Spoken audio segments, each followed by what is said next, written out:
everybody. Good morning.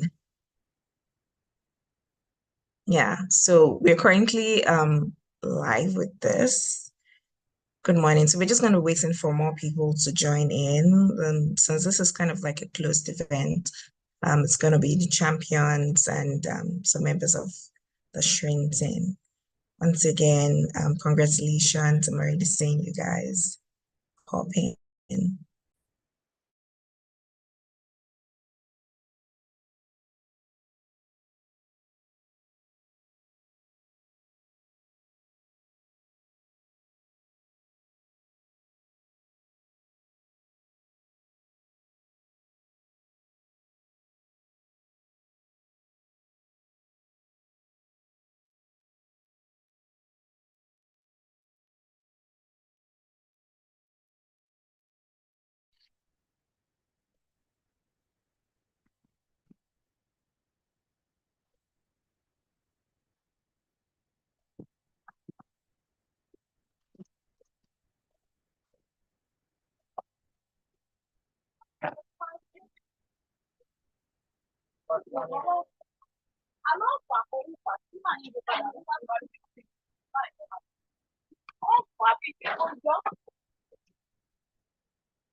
Okay.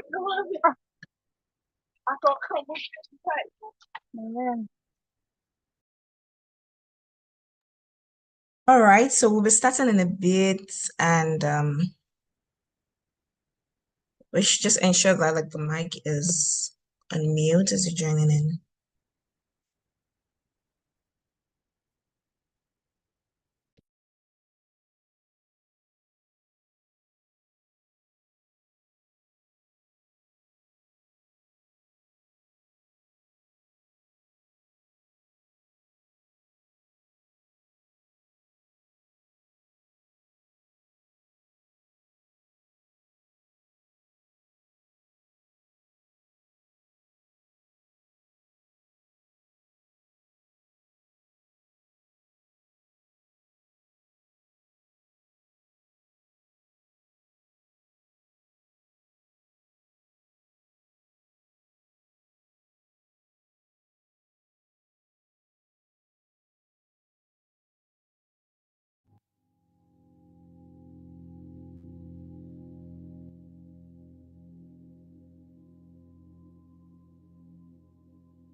Well, I'm not too sure if you guys can hear the music that is being played, but yeah. So once again, like I've said, like just welcome to today's session.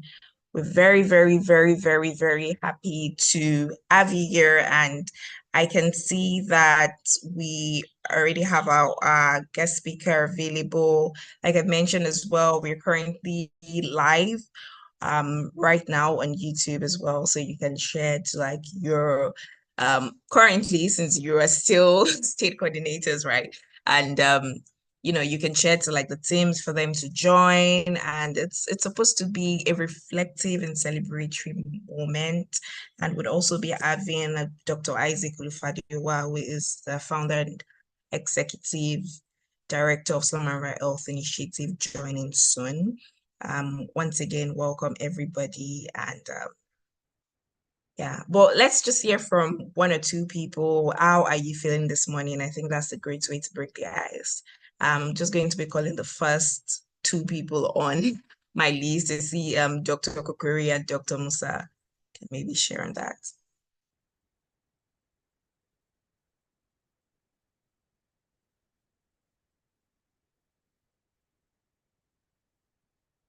Sorry, am I audible?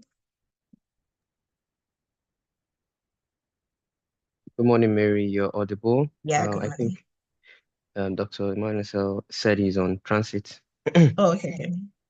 Yeah, good morning, everyone. It's indeed a big day for us, and yeah, I feel excited, and I also feel I think I am opportune to be among those who were selected in the 2023-2024 Health Equity Champions, and for me, the experience has been a lovely one. And it has been also an experience that I have always wanted to have.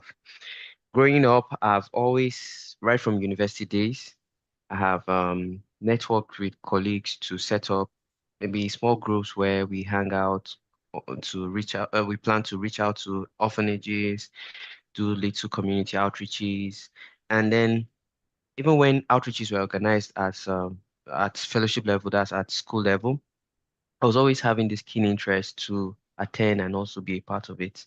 Little did I know that it's all adding up to the person I'm becoming. So when this opportunity showed up last year, uh, I really welcomed it, and it helped me also actualize my childhood desires and dreams.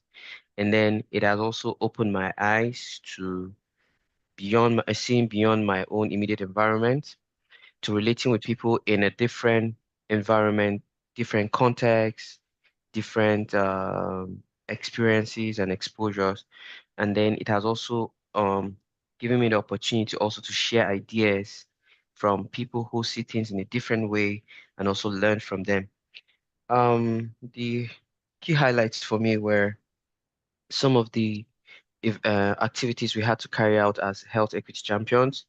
Some of them were a bit tasking, some were things I was doing for the first time on my own, that's in my own capacity trying to do them.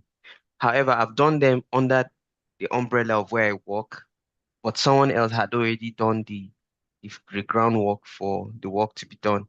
But in this case, it was the main work was the main part of the work was on me to initiate, do everything, and then have it done. So it was really an eye opener for me, and also it was a form of capacity building as well for me because it helped me to be able to start up a process, follow through to it to its completion. And I want to say thank you to Slump and Real Health Initiative for coming up with this great fellowship program. Yeah, thank you. Thank you very much for that. Thank you for an amazing summary, and I would say deep reflection as well, to see how some of these opportunities that we make use of like add not just to our professional development but also personal growth. And it's been a pleasure really working with everybody on the team, and I can say that majority of the champions that are going to be graduating today are share like the same, I guess, like reflection of how is allowed some level of independence and taking action. And it's been brilliant to watch from the side. So we're officially starting now. And once again, I want to say very big welcome to you all for taking the time out of this. I think from our own end, it's a really chill Saturday. It's really quite cool, right? And I know how slightly difficult it could be for someone to want to just get up, but it's also a joyous day. And yeah, very happy to have you. So I'm going to be talking about like the SHEC program, what that's been about, and specifically giving insights into why this session is as important as we are making it out to be. And once again, my name is Mary Akinwola, and the Global Partnerships and Programs Officer. Actually, it's now Global Programs and Policy Officer, right? So of Slum and Rural Health Initiative, and I'm the programs team lead for this Showing Health Equity Champions program. Working, I would say, a year ago, actually, looking at redesigning and sort of like making a structured program was super, I would say like not challenging, but it really pushed me, myself, and the team as well to look at how we can empower youth to ensure that they take charge the the actions and solving the challenges within their community. And that's why we sort of like created the SHEC. And that's why I'm pretty sure you might have heard of like Miracle Additional, who is the country coordinator who actually named it the Health Equity Champion. That's because of SHRIN's general commitment to fighting health inequities in Nigeria and Africa. Right. So about the SHEC program, so it's a 12-month leadership program. And I think in many ways it's leadership in the professional work of doing the outreaches or organizing programs itself, and also leadership like personally as well, because it takes you to lead yourself to be able to accomplish some of the things that have been done here. And everybody really should how much they could take initiative and how much they could also influence other people around them to be able to solve a common goal or to be able to achieve a common goal. Right. So the SHEC program empowers young leaders to address health inequities in underserved Nigerian communities. And the champions are selected from across the 36 states and the Federal Capital Territory. So the major aspects of this program included leadership, community engagement, programs management, and all of that came with support through capacity building, through designing, through understanding the problem. So I would say that the champions really did like the groundwork. The projects were designed and were implemented by champions to address the major health issues in their communities.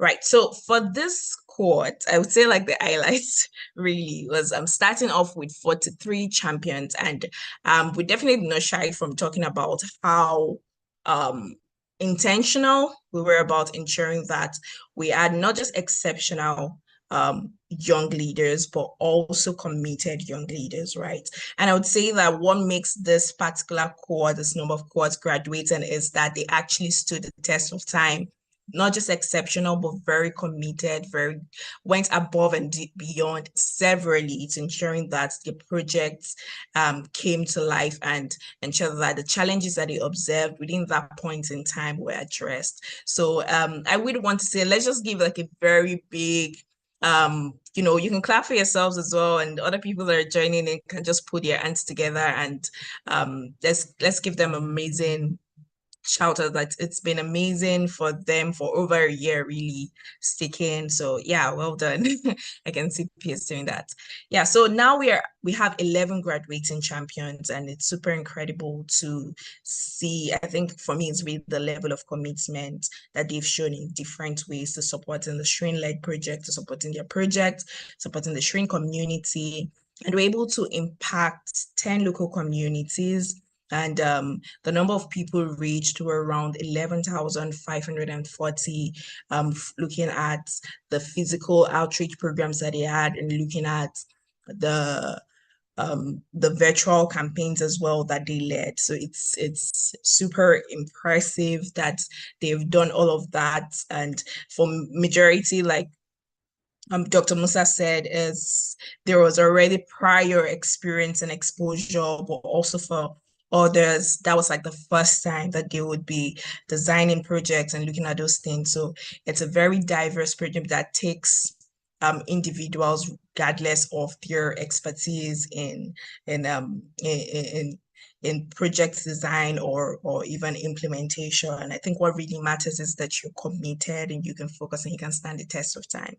So yeah, amazing work, right? The impacts, like mentioned, over 10,000 people across Nigeria were impacted through the virtual and physical outreach programs, and also the key issue addressed. So it's very diverse how this particular quad has thought of healthcare impact and has thought of the issues that they face, very diverse, from diabetes screening to mental health awareness to sickle cell disease awareness and screening and sexual health awareness, antimicrobial resistance awareness for prevention, then drug abuse awareness, cancer prevention awareness, food insecurity and malnutrition prevention, tuberculosis screening, and environmental hygiene. So they've taken different aspects from infectious diseases to non-communicable diseases. These are major issues that ravage the healthcare system and just ravage Nigerian populations daily,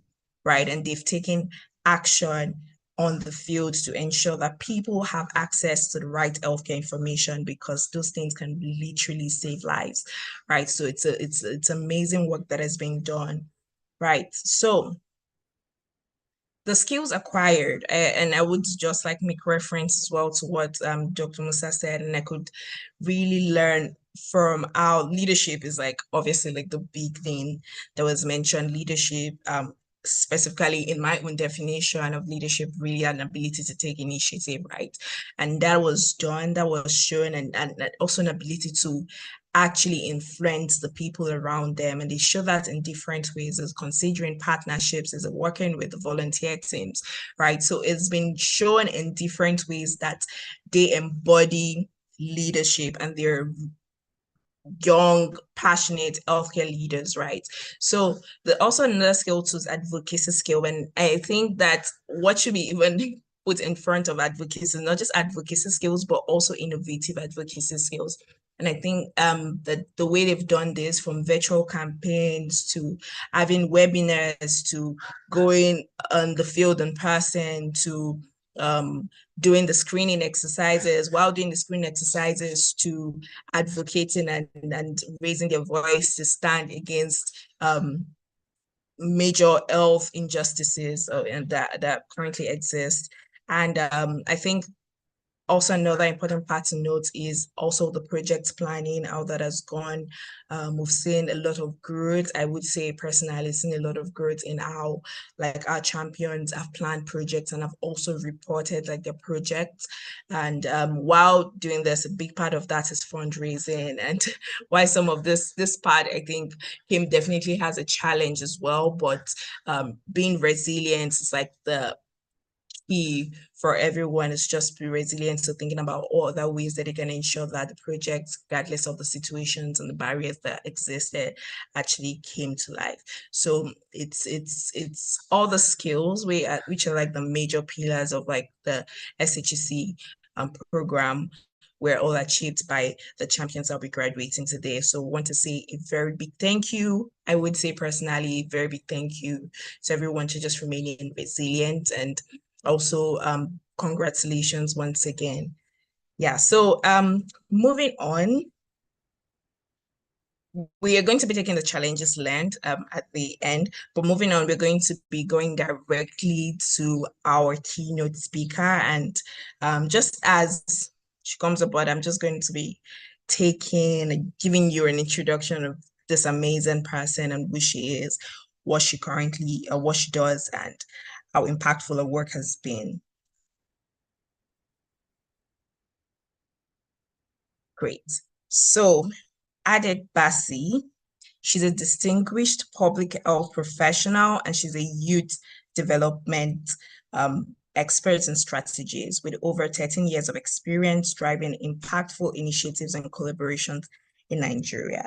Through her work, she has empowered countless young people.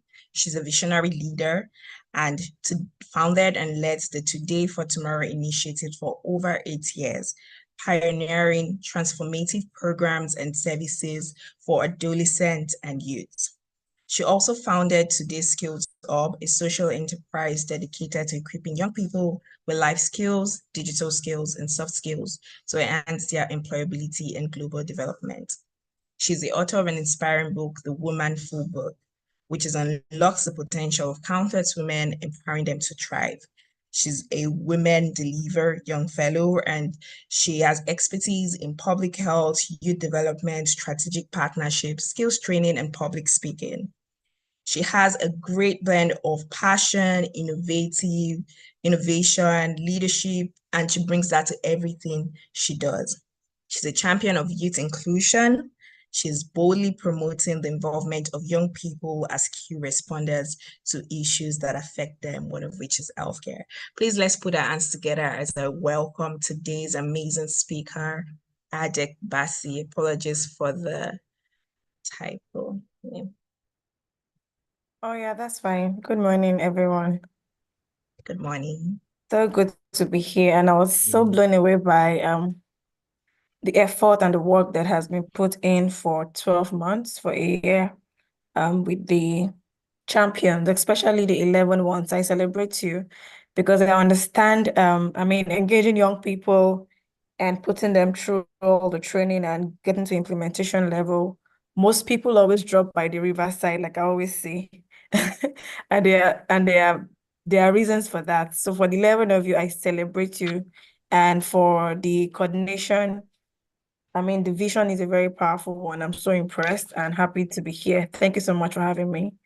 So I understand that a lot of trainings have been done, so I'm not really going to be speaking like a trainer at this graduating event, but just as someone that has dedicated her life on a journey to what you're coming into or to what you're doing, right? I started off quite early, so I'll just share with you like brief story to let you know that this journey that you're embarking on or that you've embarked on, it's a very great journey, yeah. And there are people that have been there despite all the ups and down challenges. You know, there are things that kept us going and is keeping us going. It's a great place to be, yeah. So it's just a story guide I will just be sharing today. I know I have 30 minutes, yeah? That's Yes. my time. Okay. So in addressing health inequalities issues or social health or public health issues by young people, I understand most of you here also like young people, which is something I'm very excited about. So for my journey started very quite early from this young girl that came from a background, you know, that it was okay for a girl at age 13, 14, or within her adolescent age to be pregnant. And it was okay to find girls who are less than 25 years with like 3 to 4 children for different men.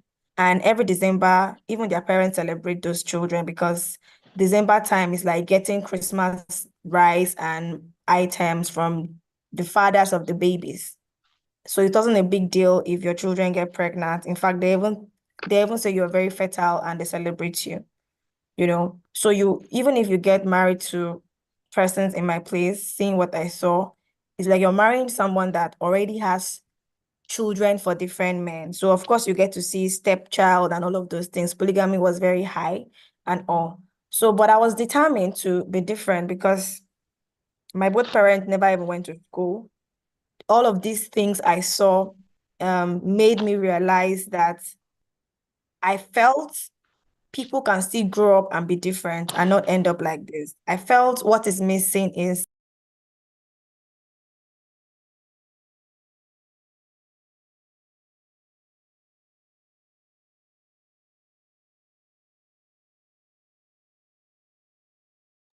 Apologies for that.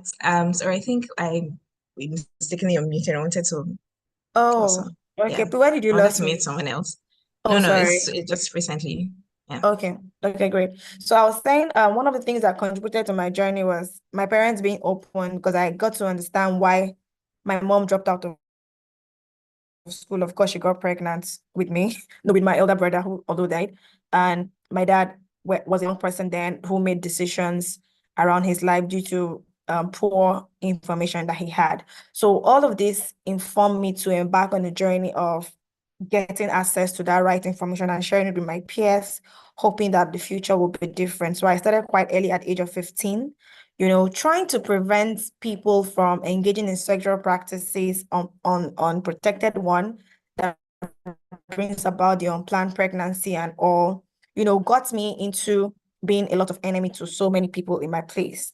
So at age 16, I even got raped when I got to the higher institution because I was always saying no, but it's despite that setback, it gave me stronger reason why, I needed to do more and hold sessions. So it was a rough startup journey from a timid village girl who knew nothing, but all she knew was she wanted to tell people that their lifestyles you should practice. I mean, getting pregnant is not ideal, value education, get a future, maximize your potential. And that time I was even stuttering. I didn't even know how to communicate clearly like this. I had a lot of low self-esteem, inferiority complex, a whole lot of issues, right? But then my intentions were always coming out because this defined who I was, right? So I started writing on the wall, printing papers, using Facebook so well because I mean Facebook then, when Facebook actually was on your mind, it was like Facebook was speaking to me.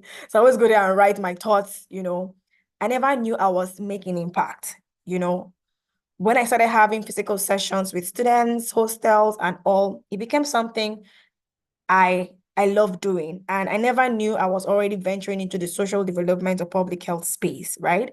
And that was how the journey started from all my programs I did in school because I really went to school based on my background. So from microbiology, finding myself in environmental health, to after that, I was still hungry for more impact work. I was and public health was recommended to me. And that was how my mentors and people I met based on relationship suggested public health to me that was who I was.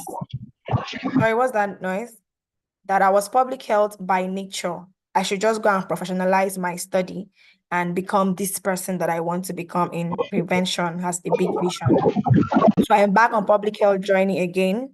Yeah, so it has just been me, even as a student, an impact person right from that time. I literally like grew in school and today I'm 30 years and I've still been on this journey. Yeah, so the challenges for me that I faced and I overcame was personal development challenges. I knew I had limitations in communicating clearly. In fact, I did not even know how to write effectively to communicate my thoughts.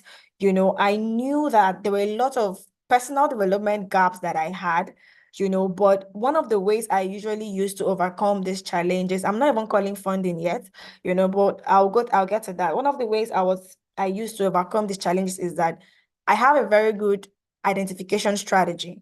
So when I see a weakness in myself or in what I do, I look out for who has the strength or where can I find people that have the strength.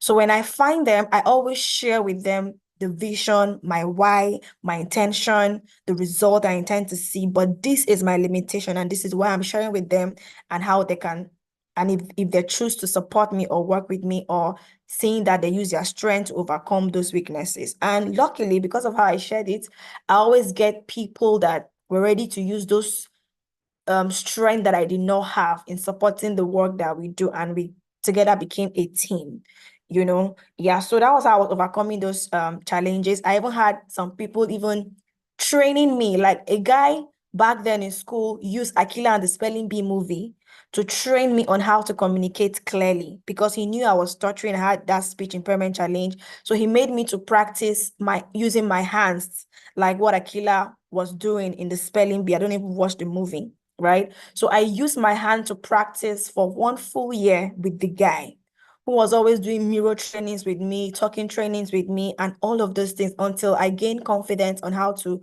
communicate clearly, even with the use of my hands. And that has helped me till date, right? Then for the issue of funding in making our impact, well, because I know as people who was venturing into this journey, sometimes the challenges that we face are at the challenge of limited resources, funding. You have the passion, you want to do more, but you are restricted by you not having certain things, to embark on the journey. But then, because I have the common practice of sharing my vision during my identification period of persons that are going to embark with me on this journey, I do this so well that they understand the vision and embody it as well, and even own the vision as if it's their own. So when we have a budget, I remember back then in school, we do programs with budget of 500,000, 200,000, and above. We keep the budget in front of us and now think critically, how do we raise these resources? Everybody on the team will turn to an advocate. So most times we share the whole bulk of money among ourselves. My team grew from 4 to like 150 team members, in the city of Calabar. I even had social work department and public health department sending their master students and undergraduate students to come to my organization, because I started the organization then while as a student, to be gaining experience from me by working with me, right? So I had those numbers of young people working with me at that time, and we made a team. So if we have a budget of 500,000 naira, we divide it by the number of us, 150 or whatever number that appears for that month. It becomes lesser to raise the money. So everybody will be given like 5,000 naira as a goal to raise within a month for us to implement that project, right? So because everybody was passionate about this, where I've owned the vision. People were even raising more than 5,000 per person. I don't know if we usually have a lot of money to still do our project. Then I also learned the act of collaboration and partnership. So from my budget list, and I see items like venue and some things that money would have still gone for it, I will now do a call for partnerships. If you know you are also doing something and you want to partner with us in doing this, please join us. So partners will come in, and my partnership was strictly on what are you doing from this budget? Are you taking care of the venue? Are you taking care of the refreshment? At the end of the day, if I have 10 partners, the things that we need to implement the project became so easy, because every partners who want to be part of it with their logo, with their team on this project, were going back to struggle to get their own items to implement this project. So then we had a lot of resources that, it was no longer stressful for the team to even use their personal money, because in the beginning, most of us sold our fridge, laptops, things to raise money to do our first project. So in essence, despite the challenges I face, I'll always find a way to look out for ways I could overcome it. And it was really working, and I kept moving. To 16, to 19, I got my organization registered. I went to serve in Adamawa State. I implemented a team there in 2020, and the journey has just been a progressive one, right? And even till date, I mean, we've had international partners, other local partners. We've raised funding over we've raised more than 50,000 USD, throughout our existence in project, that our annual budget now runs into like 17 million, every year, where we get money to do projects. So of course we now receive funding to an extent to implement our projects beyond the initial approach that we started with, right? So now the importance of youth leadership is that I tell young people that at the course of embarking on this journey, you end up being a leader, right? Because you have to lead conversation, you have to lead initiative, you just find yourself in leadership even without planning to be a leader. Because even if you say, I am just an advocate who is just promoting the work using social media, you are a leader at your own community space through what you are doing, right? So and everybody on this journey, you just need to learn the act of leadership, because of course, embarking on social development journey, you can never work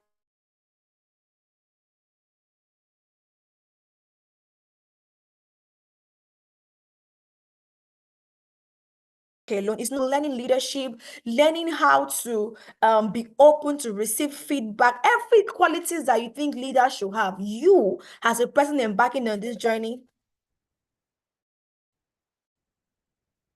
sorry, give me a second. You as a person, sorry, just give me a second, please. Are we still here, guys? Yes, yes, we're Can here you? with you. Okay. Yeah. Yeah. Yes, ma'am. All right. Yeah. So I was just talking about the importance of why you should embrace leadership because I mean, in the public health space or in the development space or in the NGO space, like people call it, you are definitely going to work with people.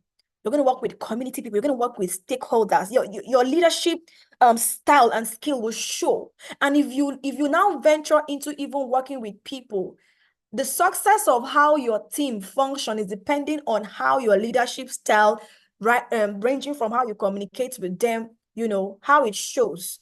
I've seen people reach out to me and say, Adek, how do you do it that you have young people working with you for years and you don't pay them as salary? They don't work for you because you're paying them money as salary, but you still have people functioning in thematic roles with all of their competence and delivering results as if I'm paying them. So, but what I don't understand is maybe it's a leadership style. I might not pay you um salary or money, to keep you in the organization, but there are ways that I interact with you that you just see yourself you just see yourself owning the entire vision. Right. So even when I left Calabar, went to Adamawa, I had teams that were still running the vision in Calabar. We grew into raising other teams in Anambra State, in Rivers State, a lot of places. Young people were coming up to implement our projects, even without me being physically present. And that is leadership. So it's important for you to know that you need to learn the act of leadership.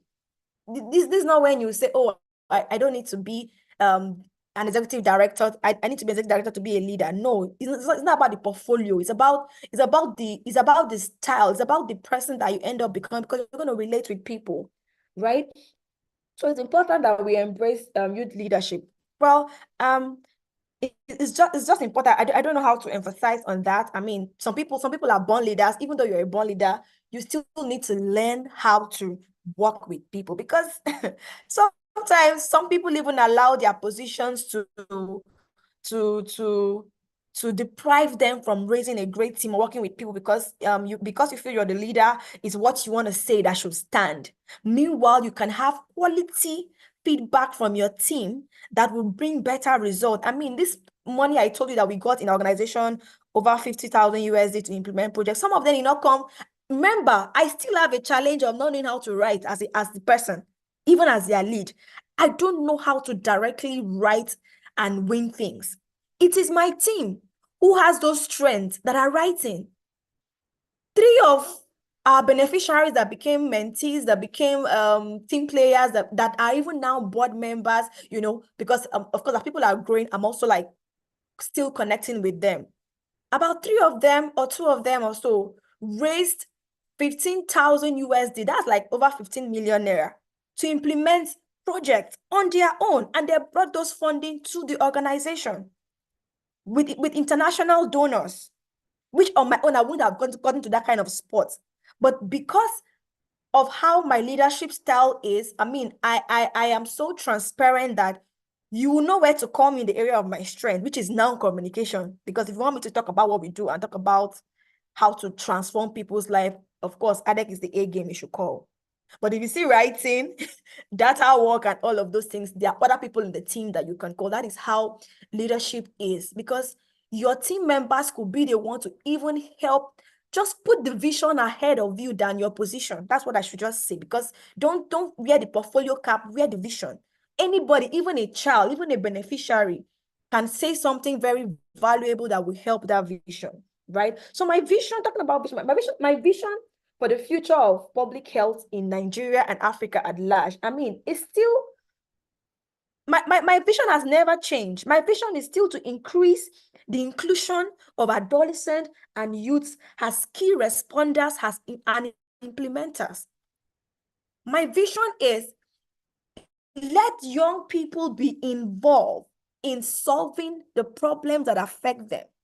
Because if I wasn't involved from as an adolescent then, who saw all of this issue, and because of that involvement and opportunities that I found myself, I wouldn't have been able to give birth to this structure. I wouldn't have seen myself as a problem solver. I wouldn't have maximized the potentials that I have. So because of this reason, my vision is at every community level in Nigeria, at every state level. Today, I am who they call a youth engagement development strategist because that has been my core focus, is to engage, train, and involve more adolescents, more young people to be at the forefront addressing issues. I mean, there's an adolescent that I involved 2 years ago that developed animation videos. If you go to Instagram and search for Joy Animations, right, you will see how she developed animation videos to still transfer or create awareness on great value adding information to her peers. And right now she has a mental awareness agency, that she runs. And it has even informed her choice of university study career, a physiotherapist. And she's going to venture into pediatrics.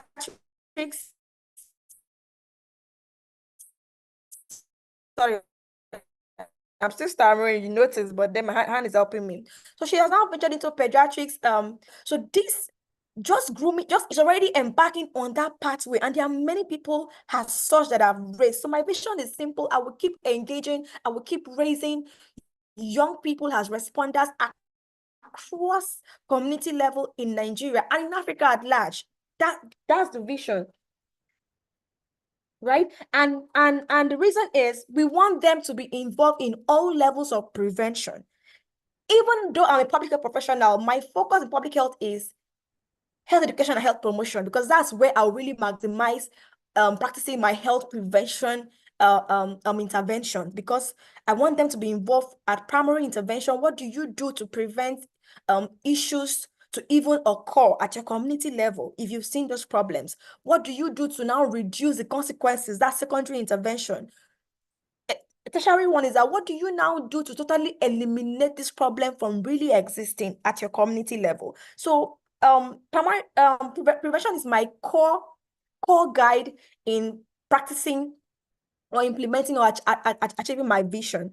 And lastly, I would like to leave all of you here with an advice. I'm looking at your numbers. I hope all the 11 persons are here. Or of course, this call is being recorded. They will definitely watch it. One advice I will leave with you, and this is not a training advice that I will say, okay, let me train you on this. The program has already trained you for 12 months on this. But the advice I would tell you is, number one, it is important for you who is embarking on this journey right now into the social development and public health impact space. You want to be this person. You need to know that you need to embark on this journey with the whole of you.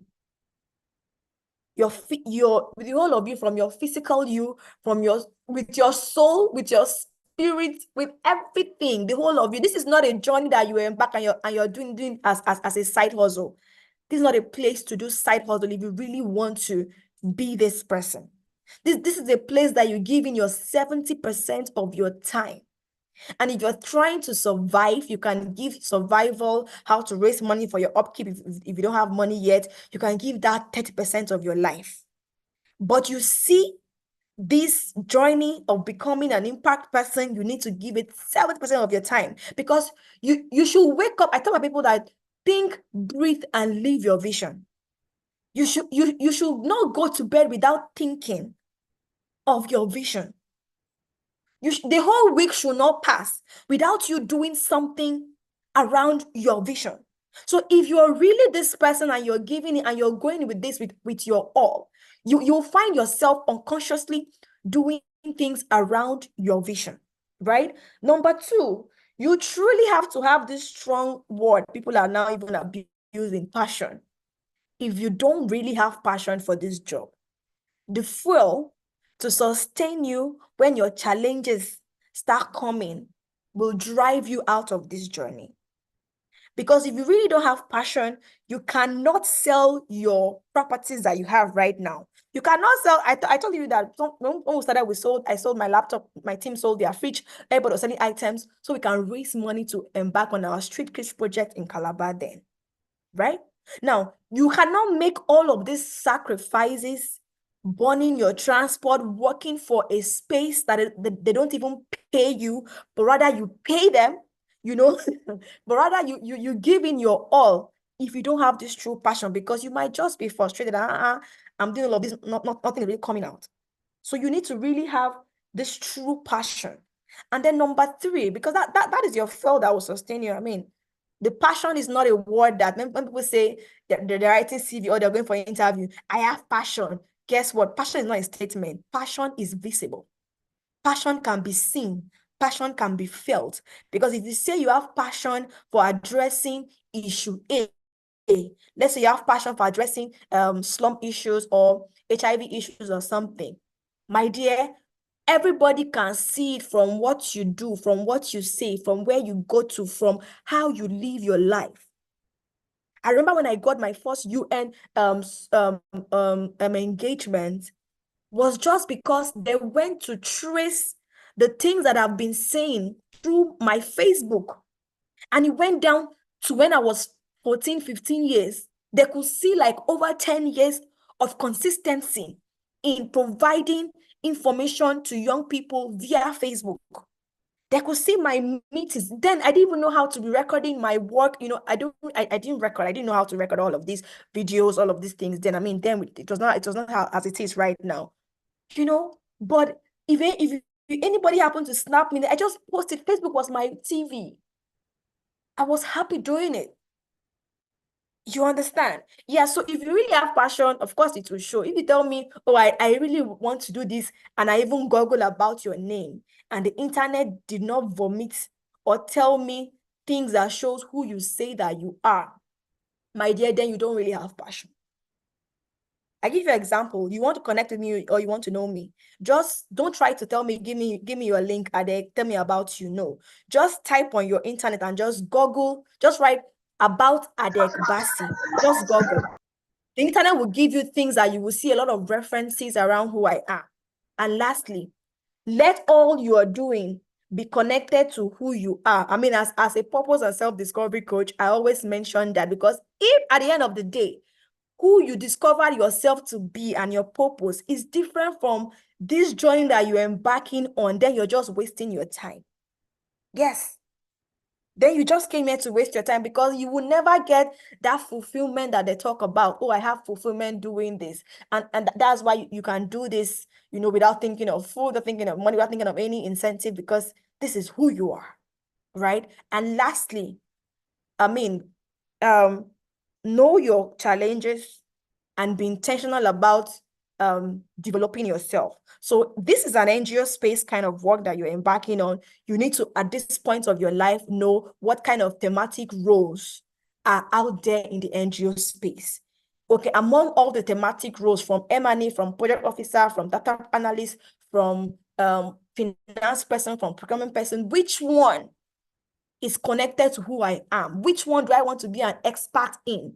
It even goes down to your program thematic areas. Oh, am I really interested in HIV programming, GBV programming, developmental programming? It goes down to you mapping out in this space. Which one do you want to really function in, so that you can start building your capacity in those areas? So every year you add value to your cap. And guess what? Capacity building in the NGO space does not just end with your certifications that you get on all those platforms that you learn. A certification is good, but actual learning experience, it is what gives you the practical that you need. Go to somewhere and tell them you want to learn how to become an M&E. Do your research and learn about what M&E is. Practice it in the organization while you're serving them. You know, just put your learning into practice and give quality time of at least 3 years in the NGO space. You cannot jump to growth if you have not invested consistently doing that same thematic thing for at least 3 years. You see, at least 3 years. You see, when they ask you for five and put your 5 years of experience, it's because they want to see how consistent you were in doing HIV this year. Tomorrow you are doing agricultural programming. Next tomorrow you're doing climate. Next time you're not consistent. It's like you're just trying to enjoy the space. But if really you are going to be an expert in a particular thing, then you need to be known with consistency. What are your target? Is your target young people? Is your target elderly people? Are your targets persons with disability? Are your target the slum people? I mean, talking about slum, look at the trail of Tunde, the slum king, the slum guy. His storyline has remained the same. Slum work from all the years and everything he has been doing. So that's how you two should be. If you want to be a young person development person, I mean, let that consistency be there from the very beginning. Yes, that's the word. Find your niche from the very beginning. And your niche, your thematic role, your everything must be connected to who you are, who you say that you are. At the end of the day, that is what defines you and give you that fulfillment, give you that legacy, that no matter the time frame that you spend on earth, whether you spend 30, 40, 70 years, you will look back and say, yes, this was my legacy. So I don't know if your questions, I'll just say thank you. I believe I've been able to hit on some key nails with my story, and I wish you all the best on your journey. And I mean, I'm always open to further questions from persons on this journey. You want to work with me, I'm so open to that and a whole lot of things ahead of time. Thank you, and I wish you all the best. Thank you for inviting me, Mary. Thank And you very much. yeah. Thank you. You're such a passionate, very passionate and strong and powerful speaker. And thank you so much for highlighting the most important things that I think that even currently, not just the champions, the outgoing champions, but our volunteers, some of our volunteers that are currently on the call that I can see, and even our team members as well could also benefit from. And I think that it's always a refresher that we need at every point is to remember our passion, to always be consistent and to strive for and just have the big picture, which is the vision. Thank you so much once again for such a powerful talk. And also, I think that you've done such a great job at also like inkling at some of the career options that exist in the development space or in public health space. So this is like time for questions. So if anyone has any question at all or just want to give comments, this would like to have that. Actually, everybody has to has to. It's not an option at this point. But yeah, it'll be great to hear from everyone on the call. I can see Ruth, Peace, Matthew, Dr. Musa, on call, and Abdul Kadir on call as well.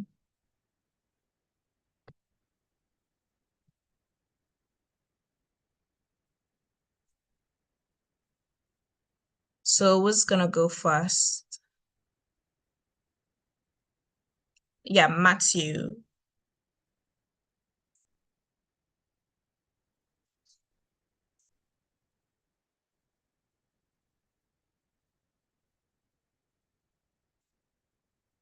Hello. Flag of Nigeria. Hello, good morning, everyone. Thank you so much. Sorry, let me quickly correct the spelling of the name. Yes.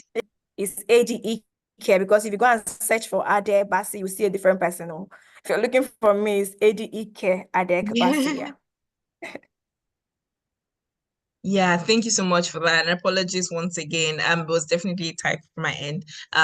Is ADEK, ADEK. So yeah. You can go ahead, Matthew.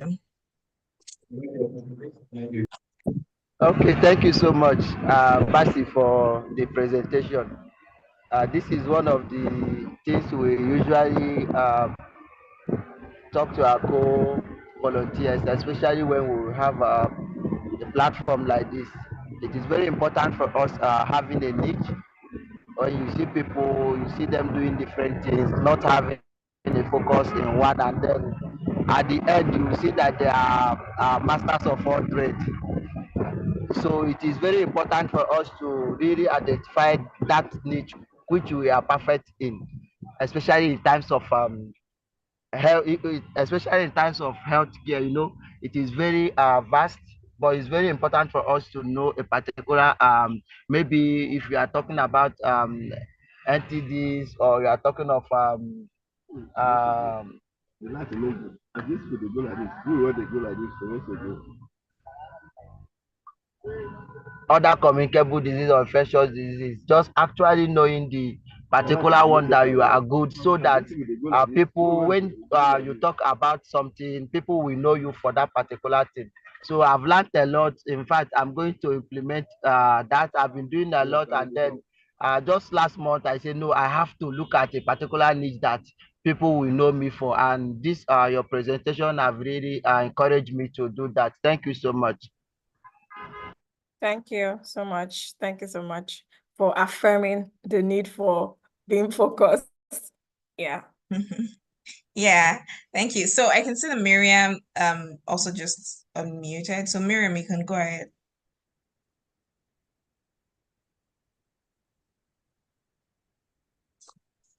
You guys ask me a lot of Hello, how Miriam. questions because you know why I'm I'm saying this. wondering, Because this is yeah, so Because you know Hello. why I'm saying this right now, I mean, I run a life coaching program that people pay to just ask me questions for me to guide them. So and you're having me here, and you're not going to pay. So just ask me the how questions to grab things. exactly. So please ask the questions that really resonate with you deeply, because I know everybody's on like a very, like we mentioned, like young leaders, right? When a journey of leadership and professional growth. So this is one of the best times to do that. Yeah, so Miriam, you can go ahead.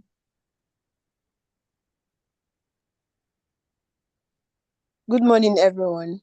Good morning, Miss Ade. Adek. Yeah, Sorry about the typo. All let me right, turn ma. on my camera so you could actually like see me. Okay, let me see you.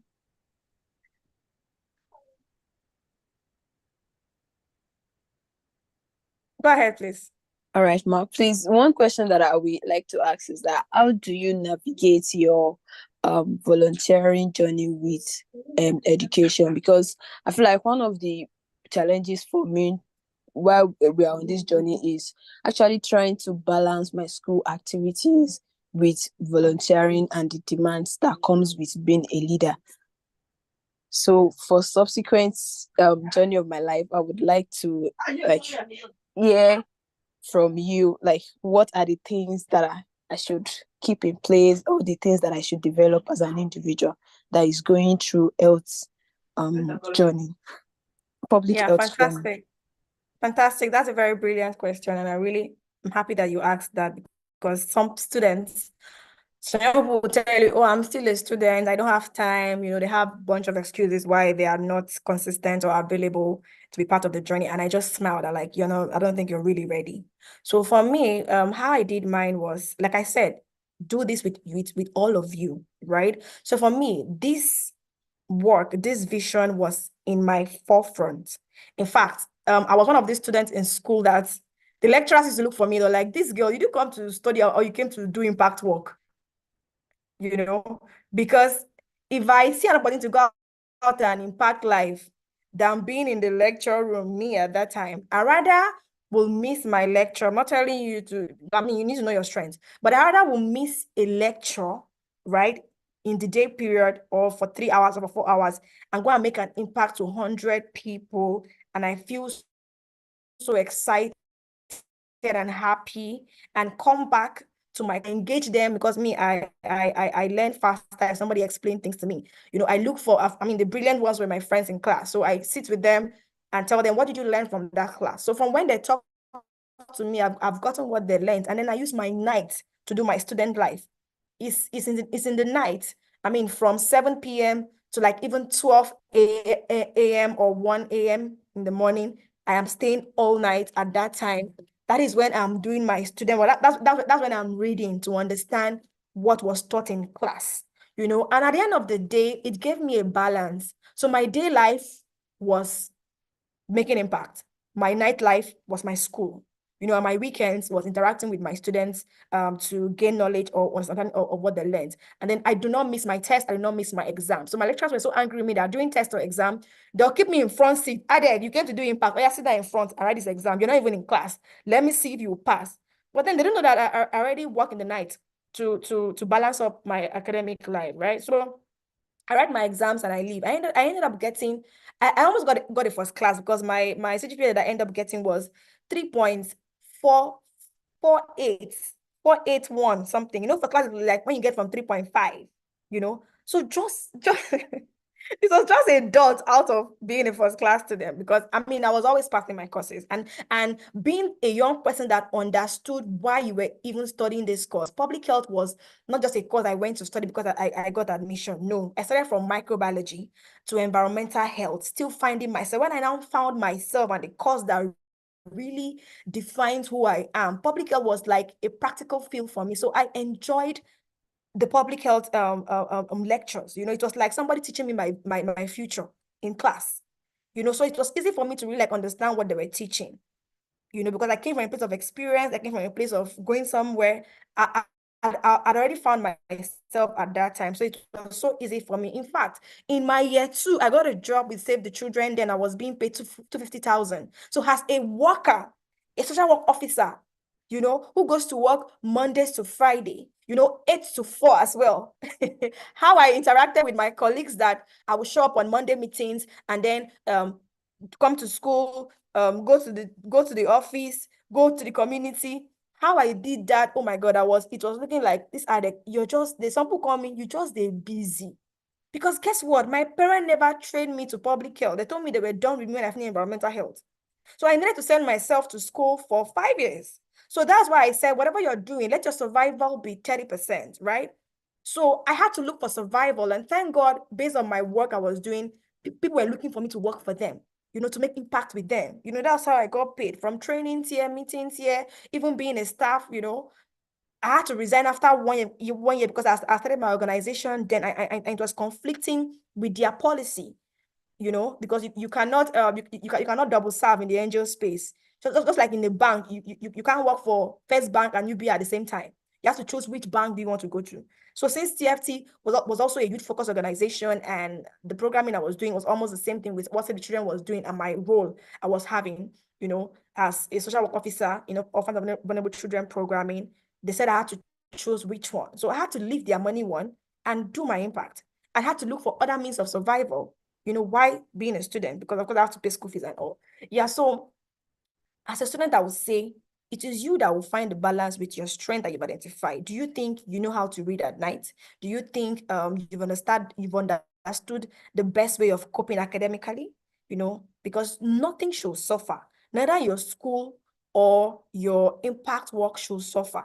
So by the time you say, oh, let me do studenthood and finish my 4 year course, guess what? By the time you finish your 4 year course, even your NYC will be affected somehow, because you also go to NYC. If you're also not informed or careful, NYC will now post you to where they want you to serve, you know, and you now go and see yourself in a classroom and you're like struggling to still be this impact person. By the time you're done with NYC, of course, you have need for money. You're now looking for a survival job, knowing that in the NGO space, nobody will employ you directly without having years of experience. And the years of experience you would have gotten would have been what you were doing as impact during your school time if you started early. So it is more advantage for your future if you find a balance as a student, you know, gain the experience, go into the impact work, you know, it guides your NYC choices and everything you do ahead of time.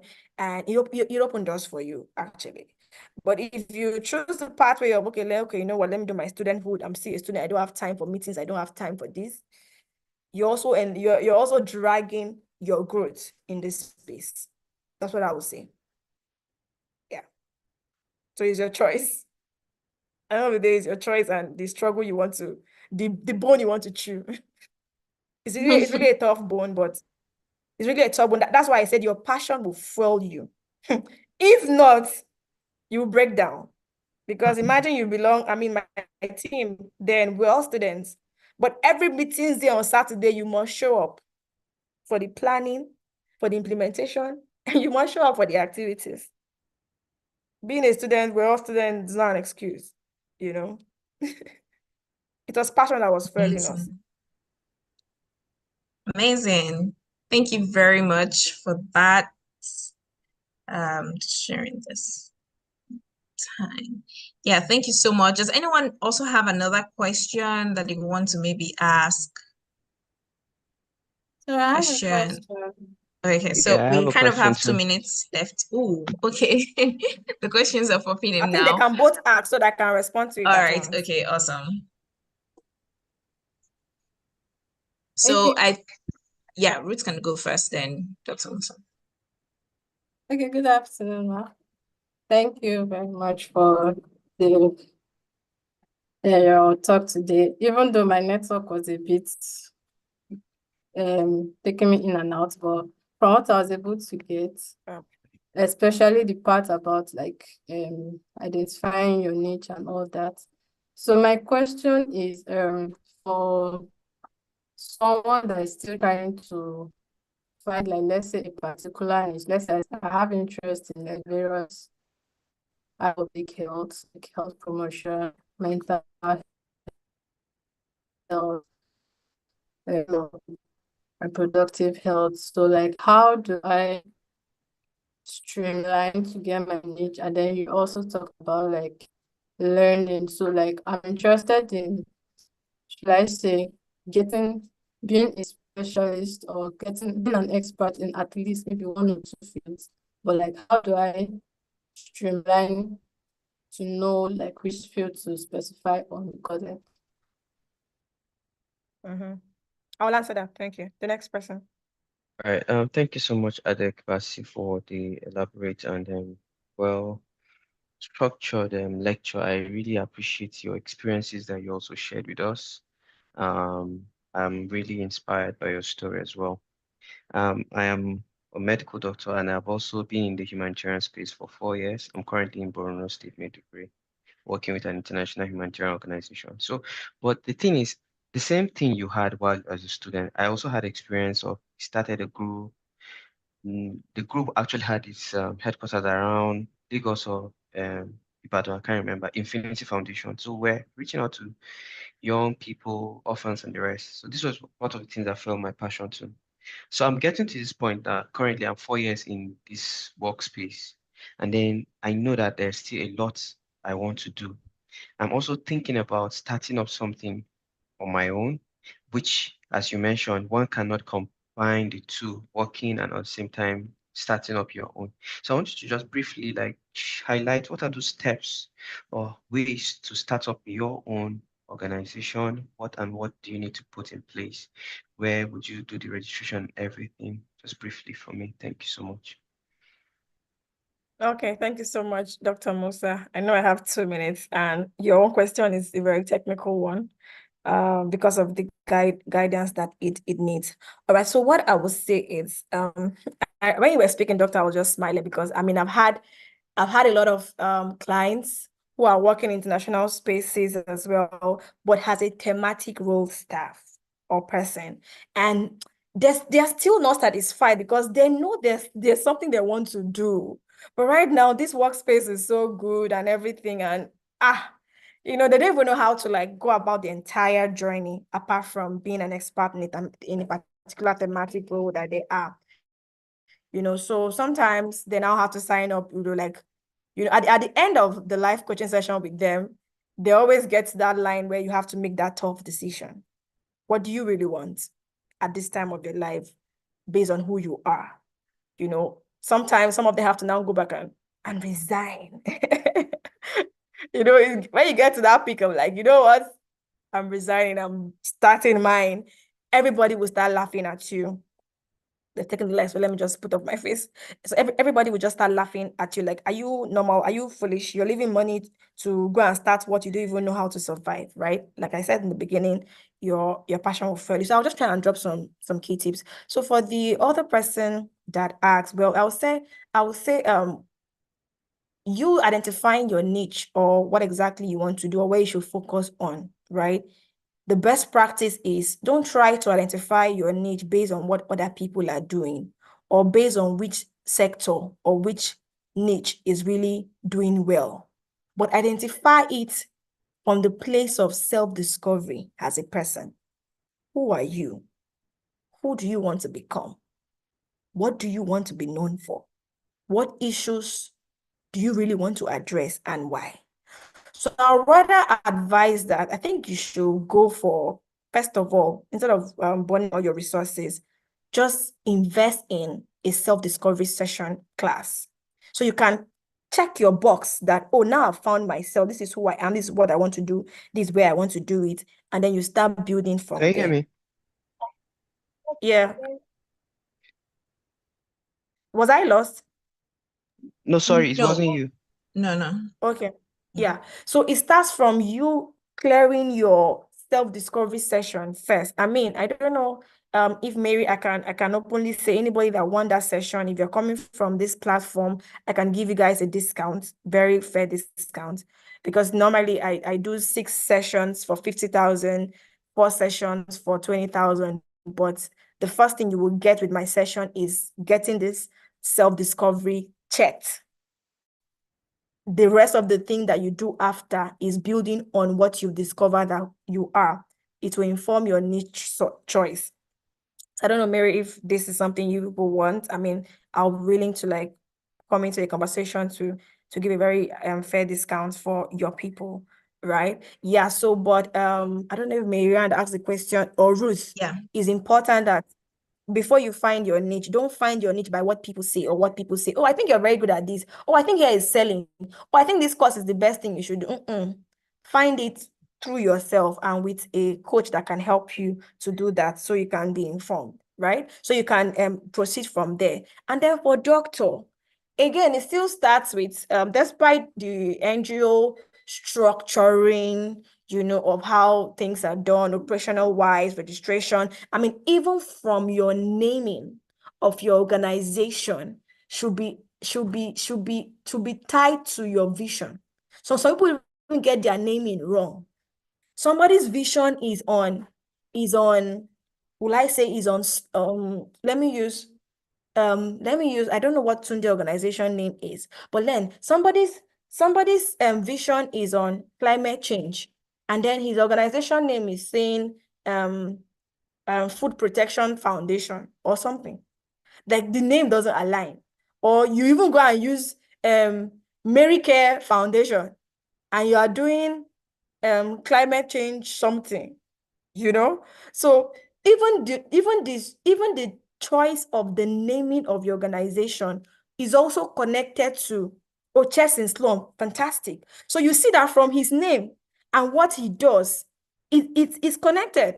He works with slum targeted people. He uses chess as a strategy on doing his impact work, right? So even from your name, doctor, you're asking, your naming before you even get to your structure, it starts with you clearly fixing your discovery vision, clarity of who am I and what do I really want to do and what niche do I want to get. You have to like go through that process first.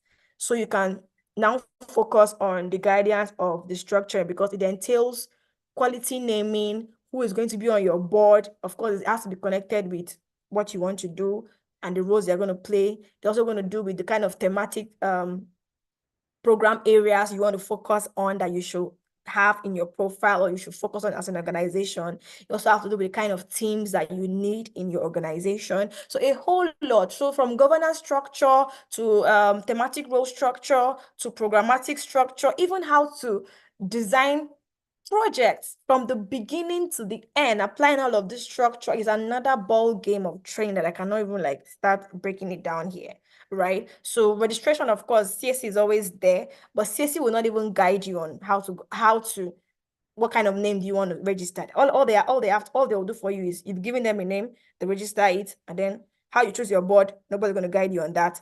If later you make a mistake and you come back to rectify it, of course they collect money from you again. Like for me in the beginning, our vision name was correct. Today for Tomorrow was the main name, but I didn't know that foundation and initiative was a problem. But I went to foundation. Everybody was having foundation. I didn't know I was wrong, right? Until when I went for a training in 2022, I discovered that I shouldn't have been foundation. It shouldn't have been Today for Tomorrow Foundation, but Today for Tomorrow Initiative, because the program that we do are created initiatives by people. And if you're a foundation, there are limitations to it. That means you're also a funder. There are a lot of things I learned with just naming foundation and initiative. So even my board selection in the beginning was wrong. I went for elderly mentors, people that are supporting me. I was wrong about it, not knowing that if you're going to run a youth-led organization, your board members must be made up of young people, must be made up of some certain kind of population target. I didn't know all of these things, right? But 2022, when I learned it, it's not far. Last year, I had to go back to CAC and rechange everything. In fact, I did rebranding. My rebranding cost me about 800,000 naira to rebrand the entire organization again, because I had to change my name with CAC. I changed my name from Today for Tomorrow Foundation to Today for Tomorrow Initiative. I changed my board. I changed a whole lot of things because actual learning came in.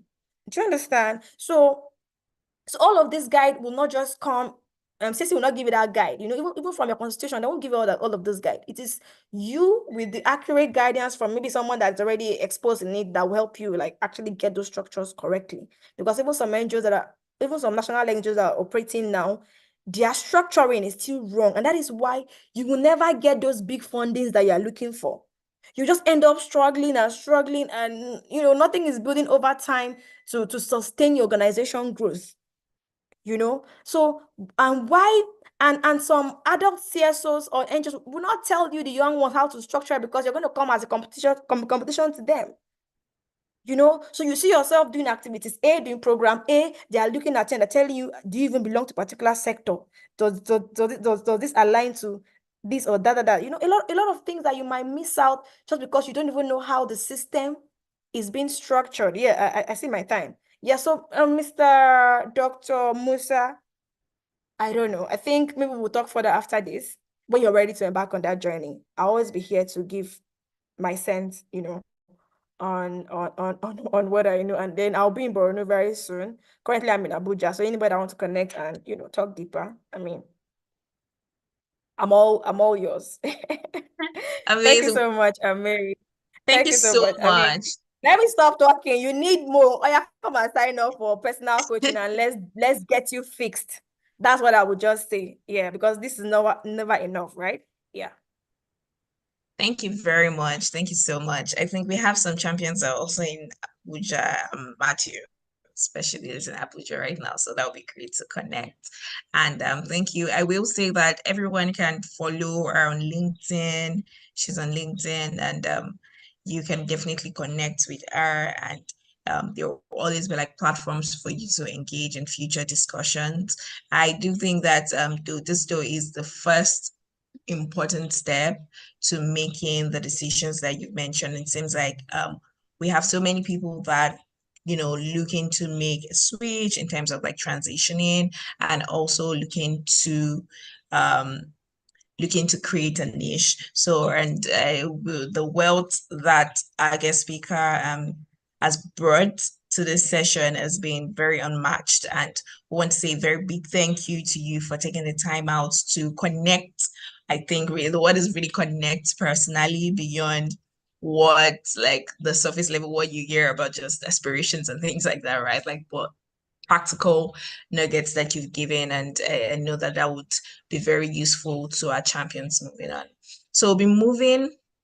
Yeah, awesome.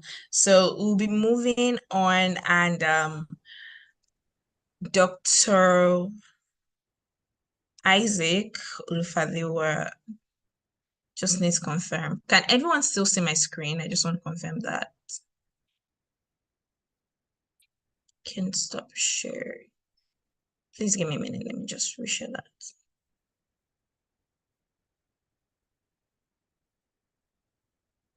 Okay. Yeah.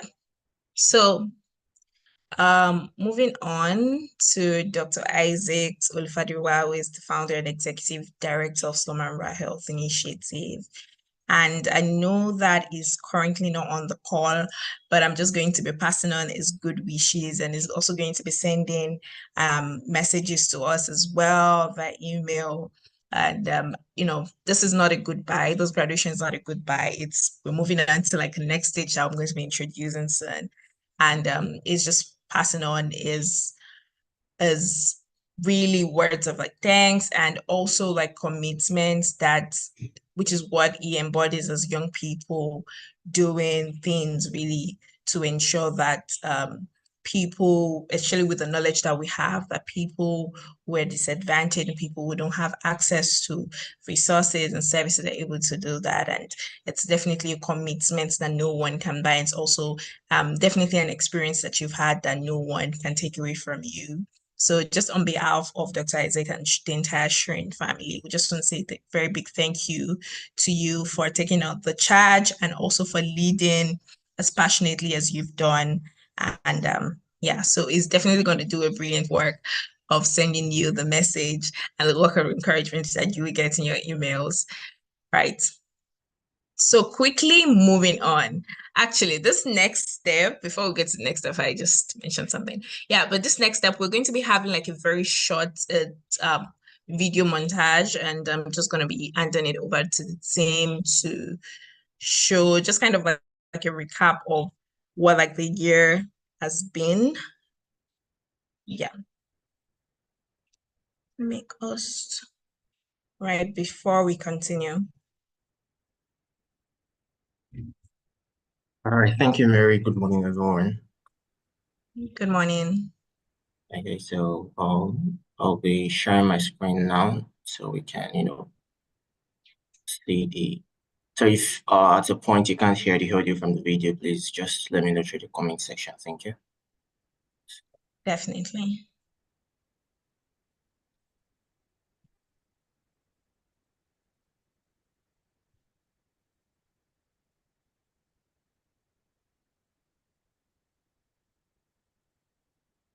So we can't hear the sound. So maybe you can reshare by including like the sound. Sorry, you can't hear. We can't hear the sound. So you can maybe check off. Once you share, you can reshare that again. Then by the side, you can just click sound. That. Okay. All right.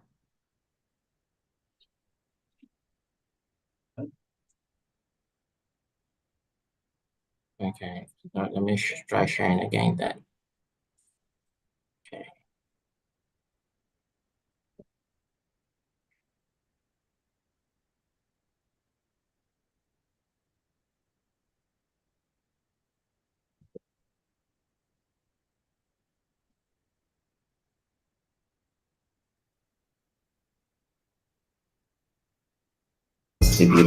Can we hear it now?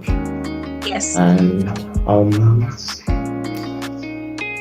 what health equity issue we focused on the assistant state coordinator for Kwara State was on sickle cell.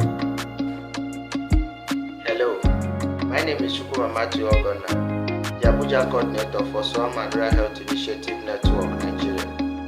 I am passionate about addressing health disparities, especially improve access to health care for underserved communities. My focus has been on bridging the health equity gap through medical sensitization and free medical outreach programs. My name is Adepoju Mariam Adeola. I am from Kwara State and the State Coordinator for Slum and Rural Health Initiative, Shrink Kwara State. My Assistant State Coordinator and I worked on a physical project called the Sickle Cell Awareness Outreach. Sunday Akinlera is my name. I'm from Ondo State. The health equity issue I'm focused on is on non-communicable diseases. Good day, my name is Fumilola Adu and I served as the Slum Health Equity Champion for Oyo State. And the project we worked on as a team in Oyo State was the World Immunization Week, which held the last week in April 2024. My name is Emmanuel Kokori. I was the Lagos State Coordinator for the Shrine 2023-2024 session. And one of the journeys or one of the projects that we were able to do in Lagos State was we did a secondary school outreach at Ajah Secondary School in Yap, and we focused on seeing muscle drug abuse.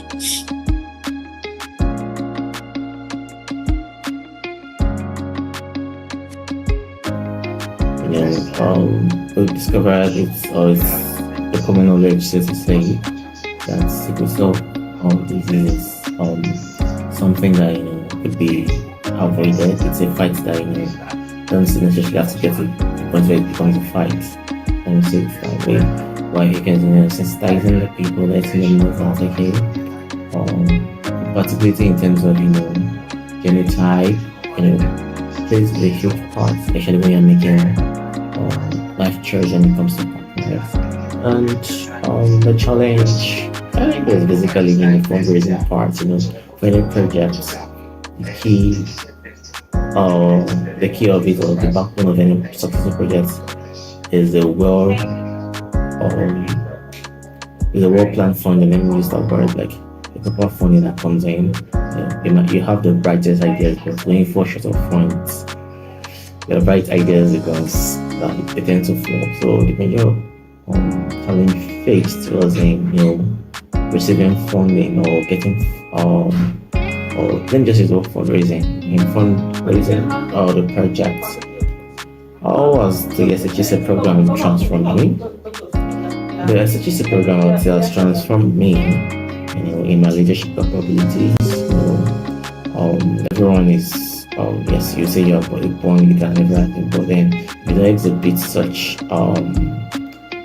don't exhibit such trait, or if you don't, show it or practice it, you can't really say you are. So it has helped transform my leadership skill in terms of paying more details to attention, or being more empathetic, like giving me a much better sense of responsibility. Not like I was really responsible anyways, but then like it's lets you know that yes, you care for not just yourself at this point, but you have a team that relies on you, that relies on your brilliance, that relies on your tutelage, your leadership, that if you get it wrong, you literally have gotten it wrong in that particular thing all of you are trying to achieve, because why?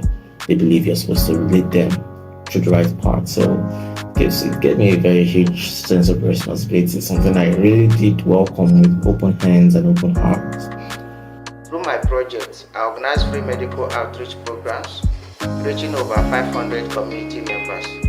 We provide medical screening, health education, and referrals to specialized care. One memorable moment was when a participant discovered she had cancer symptoms and received life-saving treatment.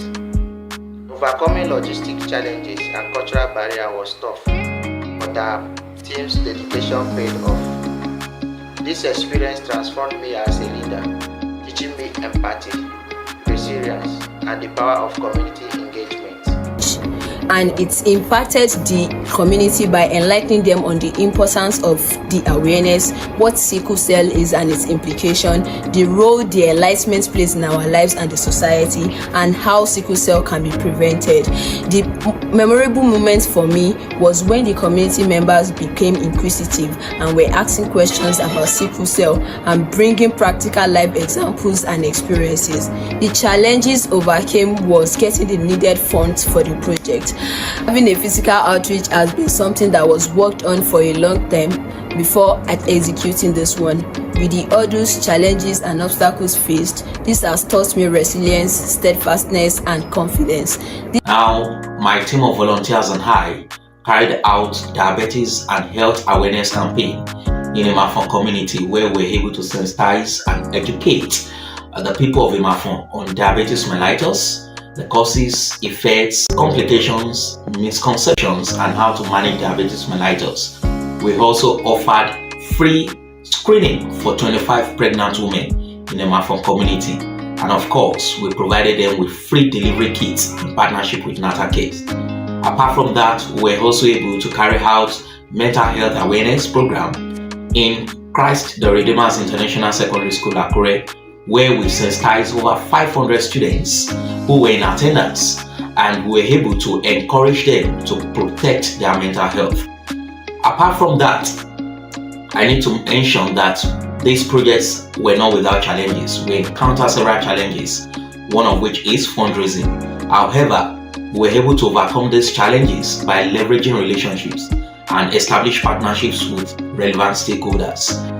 This State Health Equity Champions program has actually transformed me as a leader in no small measure, one of which is that I was able to understand my team members and manage them effectively.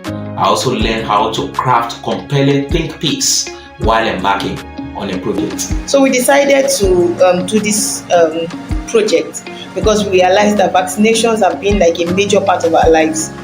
What with the BCG most of us had from birth, as well as the recent need for vaccinations during the COVID-19 pandemic. So we realized that it would be a very good way to actually encourage people to seek vaccinations. And again, there's this recent rise in the need for young girls between 9 to 14 years to get vaccinated against cervical cancer, against the HPV, to get the HPV vaccination to protect them against the human papilloma virus.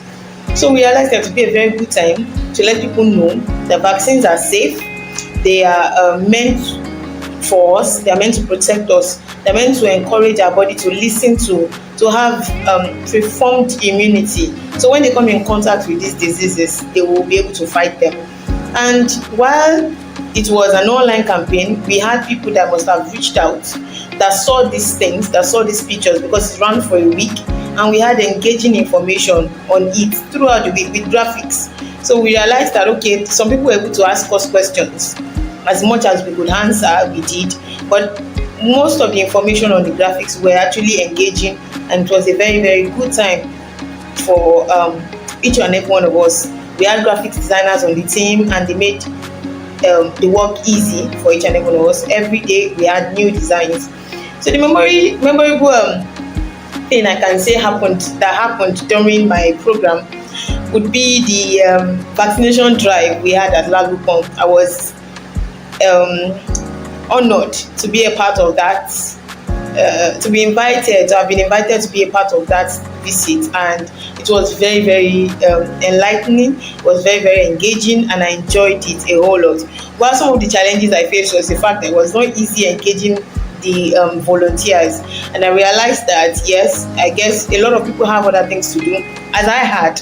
So as much as I could, we had sometimes we had trivia, sometimes we had games, and then posting the the monthly capacity building sessions, and encouraging them to actually reach out and join these programs. It was quite powerful because I remember it was the assembly that we were doing. We had the talk among students, and the room or the assembly hall got really dead silent when we started stating the things or the adverse effects of drug abuse and how many persons we have seen it affects. And it was like there was this sense of realizing now that what these people are talking is really serious. And they knew that if they do not take it serious, it has the potential to really affect their lives. The project has transformed me as a leader because it has given me a new perspective to working in sales, working with volunteers from various professions, being able to harness the strength of togetherness has been something that I have learned from the program.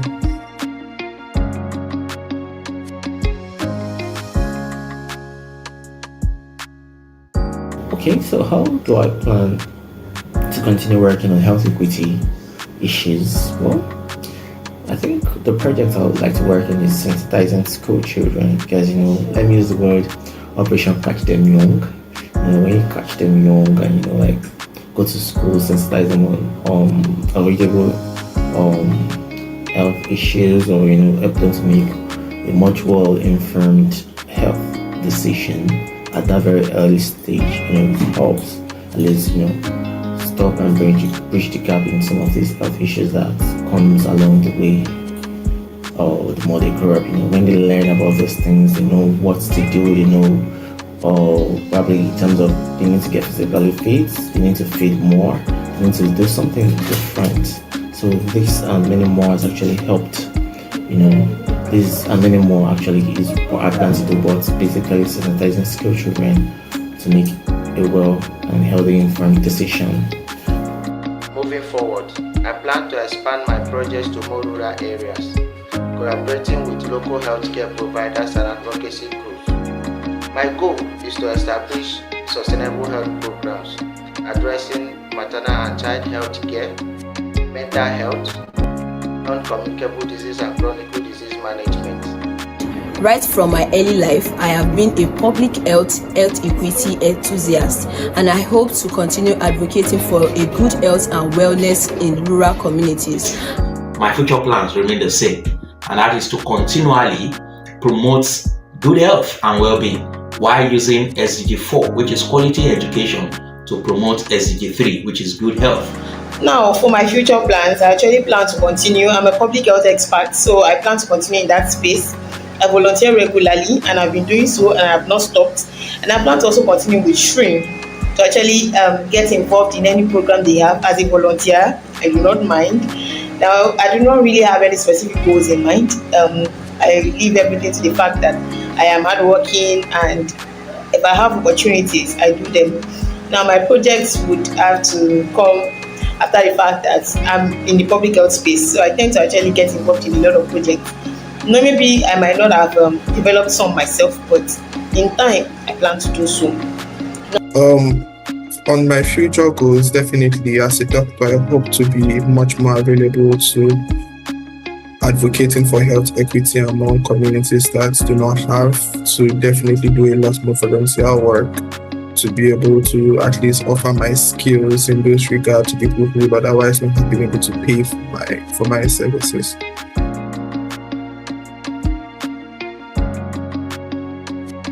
And word of encouragement for incoming champions. Well, I wouldn't call it word of encouragement. I'll just say, just to you, you've got an amazing team you are coming into, because at least anybody coming to my team has an amazing team ready for them that are ready to work with them, so to say. So you have an amazing team coming. Just come with an open mind. I'm a believer of leaders are the first responders. So even if you dish out the task, be at the forefront of every task you give out. Every leader is a follower. That's just what I say. Every leader is a follower. So don't look at the fact that yes, you're in a leadership position, ready to learn, ready to listen, ready to take corrections, because there's no tree of knowledge, where everybody makes mistakes and everybody learns every day. There's even this popular saying that says mistakes makes champions. So that's what I want you to embrace your mistake, acknowledge your mistake, you understand, and bridge the disparity in terms of leadership, followership, and the rest that probably you may have made on the ground, and just make it a family. And trust me, it's an enjoyable thing that you do. And yes, on the health equity part, trust me, there's so many projects. There's a lot of projects that's come to mind, that is going to come to your mind, that I know you would love to don't want to do. I know that you will do that brilliantly well. So my encouragement is be productive, be proactive, and just good luck. That's all I have to say. Thank you. To future health equity champions, I urge you to stay committed, courageous, and compassionate. You remember, every small step counts, and collective efforts can create significant change. Believe in your vision, listen to your community, and never underestimate the power of collaboration. To the future champions, go for it, raise your heads high, and let's be the change maker for the world, as the change starts from us. Thank you. I have an encouraging word for the future champions, and that is to embrace these three core values that have always been my driving force.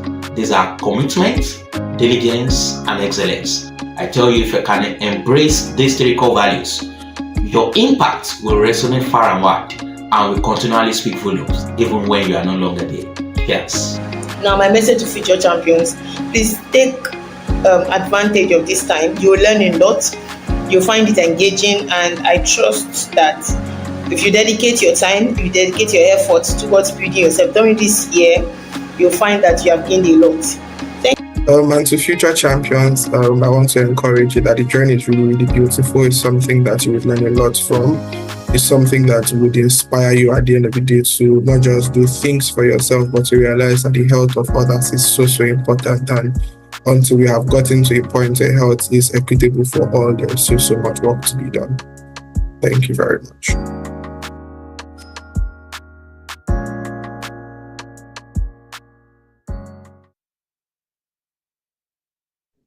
Amazing, amazing, amazing. I don't know if it was just me. I was just smiling throughout, and it's just been like once again super amazing to be able to witness like the growth. And I remember like the orientation session, like it's till now it's been an incredible 1 year, and it's definitely not the end again. I know we currently have outgoing champions that are working on the nationwide project. So it's so great to be able to see how we've reflected and the kind words that you have to the future champions who would be coming on board in October and just working with you as well. So I do want to say, kudos to everybody. I think this has accurately summarized the beautiful work that has been done over the 1 year.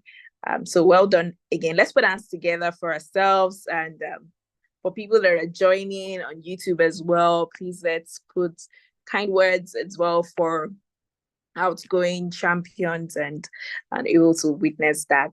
So we'll be moving on to the next part. Not too sure where everyone is joining out, leaving out now, but so please can you maybe share the presentation slide once more?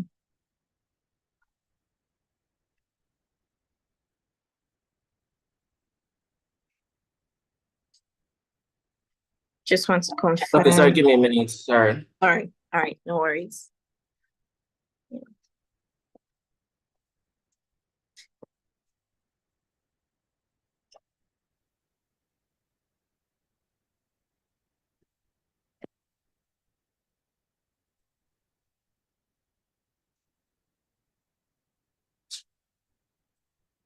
All right, thank you for that. So moving on to the next. So we're going to be introducing and I think like really spotlighting some of the champions that have done exceptionally well. And this is just to say that everyone, especially all the graduating champions, have been exceptional in different ways. But we are particularly spotlighting champions who have been gone really above and beyond. They've stretched themselves wide to ensure that their commitment shows, right? So first, we're going to be doing this based on different geographical locations because of the champions located in different aspects of Nigeria. So for the southwestern, the best participants in the southwestern part of Nigeria, we have Sunday Akinrele, who is the Ondo State Coordinator, who was the Ondo State Coordinator, and is done incredible work advocating for prevention of non-communicable diseases, from the diabetes screening program to the mental health awareness program among students. So let's put our hands together for him, and we can unmute our mics and just put our hands together for him, please. Not hearing any claps, so yeah, so great work, Sunday. Definitely wishing you an even amazing like success alongside everybody. So to the next best participant now for Northern Nigeria, and I will say that this person too is in the same category, has done so much, stretched themselves and have grown in many ways. And for that, please let's put our hands together for Chukuma Matthew for the amazing work that he has done to coordinate, lead partnerships, and to really engage the local volunteer teams in the FCT. Let's put our hands together for him, for his fierce, I think, cancer advocate, prevention advocate, and yeah, amazing.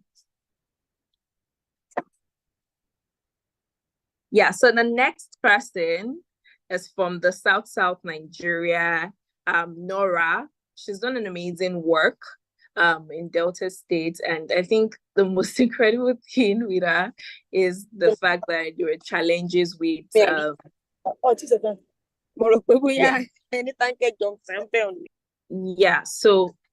the most amazing thing is that regardless of the challenge with getting volunteers, she's been able to pull through and leverage our own personal networks to be able to ensure that projects were done. and she still advocated for the prevention of tuberculosis in Delta State. Yeah, so congratulations to you as well for being best participant from South Nigeria. Then finally, so middle belts, is very important to mention that is healthy. In fact, this part was almost a joint. It was a joint win because that's also highlighting Miriam and Oluwayemi because they've done such an amazing work with Kwara State and for its role. And I think that for Toli's dual role as the capacity building coordinator, it was engaged volunteers in the Shrin community, and also as the assistant state coordinator, who has strongly led and supported we projects together with Miriam as well. Let's put our hands together for you. Congratulations, and wishing you the amazing, just more strength, more success, more innovation in what you do. And big congratulations to everyone, the 11 that have just graduated from this program, and they are outgoing champions. Like I mentioned, this is not the end. And before I just go ahead, let's just unmute our mics and put our hands together for everybody. And I need to hear the claps. Yes. So Miriam, Matthew, Ruth, let's put our hands together for the champions. Great work. So it's graduation, but it's not bye-bye. It's not the situation where you're done with school and that's it, right? So it's really we welcome you, right? And I'm going to be quickly, because I know the time is a bit fast spent, is going to be talking about an important aspect of being an alum, of being a graduate, right, is the alumni network. And I'm going to be introducing the SHEC alumni network. And I think that introducing this would not be right without talking about your legacy. You've created a legacy already, right? Over the past 1 year, you have designed, you have implemented groundbreaking health equity initiatives in your state. And you've also, not just that, you've also participated in capacity building activities. You've managed and you've coordinated local volunteer groups in very unique, I think every state had different and unique approaches to that. You've organized virtual and in-person health promotion events. You've collaborated with other champions and other stakeholders across Nigeria. And more important, you served as a health equity advocate and representative of Shrin in your state. And that's a legacy that is quite fit to reiterate, right? So a new chapter really starts for you, and we're very, very glad that we get to be a part of it with you. So this is the alumni network. I'm talking about what the alumni network offers and what the benefits for that would be, right? So as now a member of the Health Equity Champions Alumni Network is going to be the first one, official one, is you'd have access to continuous learning, so exclusive webinars, which you'll soon get emails about, workshops, and other programs that will support you to further enhance your skills and knowledge in health equity and leadership.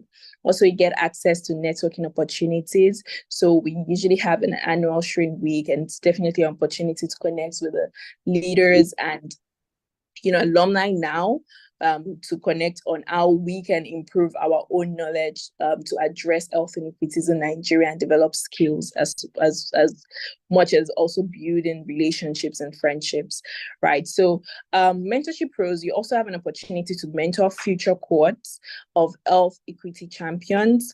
So you share your experience and even talk about your insights in the public health space based on the work that you've done in the last 1 year. Then there is also the network will provide an opportunity for you to collaborate on cross-state or national health equity initiatives, like we have the National Mental Health Project happening this year. Then career development, right? You have access to guidance, and I know that we're always really glad to support your career growth, be it through recommendations, be it through nominations and all of those things in health equity and public health sector. Also, you get an opportunity to contribute to SHRIN's research project through the SRA. Being a part of the SRA, you can get to be to contribute to research projects and academic publications on healthcare issues. You also get being a part of this network is also a pool to be invited to represent SHRIN and to just share your experiences on the healthcare topics or healthcare issues that you've addressed or you're currently addressing at events and conferences, and also be a part of an alumni spotlight, which is going to be a regular feature now on our newsletter to showcase your ongoing work and your achievements so far.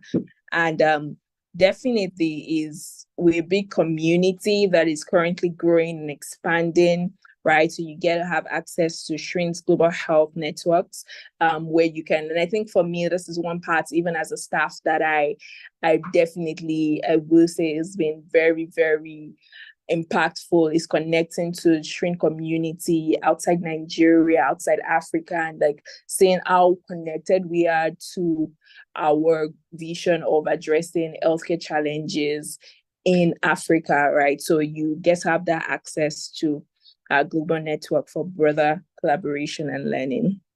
Right. So the way the alumni network leadership is going to take place, right, is we want the alumni network to be led by very committed, outgoing champions who would ensure that the network not only remains engaged, but is also active and it's quite impactful. So the leadership structure will have the president, and we'll have the vice president, we'll have the secretary, right?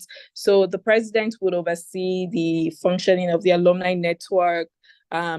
Also, the vice president will support the president, lead specific projects, and the secretary will manage communications within the network, coordinate some events and activities. So this, all details around this is going to be shared with you later. And the positions will be filled through an annual election. So we'll have a president for the SHEC Alumni Network that's just going to keep the work that we're doing and the work that we're doing more impactful and active, right? So you definitely keep staying connected with us. You know, you follow our social media, so stay with that. Stick there, engage with us on WhatsApp as well through the pages you're still going to be in as well to support the incoming champions. You can obviously follow us on LinkedIn, our Instagram pages, Twitter, Facebook to contribute to our discussions of their daily updates. And like I mentioned, you always contribute to our newsletter by just talking about your stories and achievements with us, and we'll be glad to do that, right? So the future of the SHEC program, right? It's the SHEC program, as you know, we are stepping out of the 2023, we're moving to 2024 cohorts, right? Is that we definitely want to continue to empower young leaders that will focus on larger scale projects. It's been an amazing work that we've done within our communities, and we want to expand on what we've learned from your cohorts to ensure that the projects that the current champions, the future champions are going to be taking will be as impactful and even larger as well. Also, we would definitely plan to expand the availability of more resources to support impactful projects. We plan to enhance the training sessions and to provide more peer-to-peer mentoring opportunities. And I think the common path from 2023 to 2024 is to continue to build a strong community of healthcare advocates, right? So and I do want to say that once again, like I've said separately, is 1 year is not it's not easy staying committed, right? Which is why I find this cohort very exceptional and everyone graduating exceptional. So let's pay that forward, right? If it's continue to mentor other champions that are coming in right now, continue to stay supportive with them, continue to advocate for them as well, which I know that so many champions have done, like the current outgoing champions both contributed to how best we can design a structure that works really well for that. And I do want to say that we want to see this going, continue to remain great advocates, not just for healthcare, but also for the systems and structures that ensure that healthcare systems are equitable and inclusive as well. So with that being said, I think we can just take like two, because we've done the video already. It's been a pretty good testimonial, but we can take from maybe people that we didn't hear in the video. For example, we have Peace, right? And Ruth as well, to talk about like this testimonials, talk about their journey. So we can just have like 1 to 2 minutes. So just hear you talk about your journey as a health equity champion. And yeah, we're towards the end of the session already.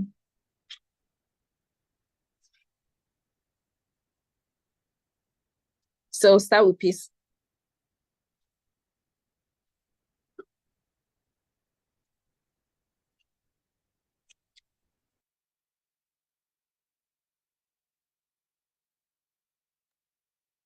Hello, Peace.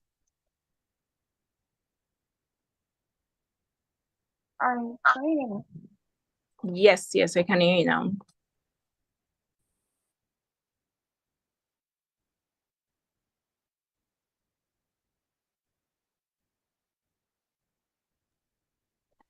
All right, sorry. My network was kind of breaking. I didn't get it over. Yeah, we can hear you now.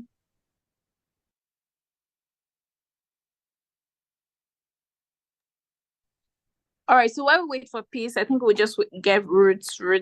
Yeah.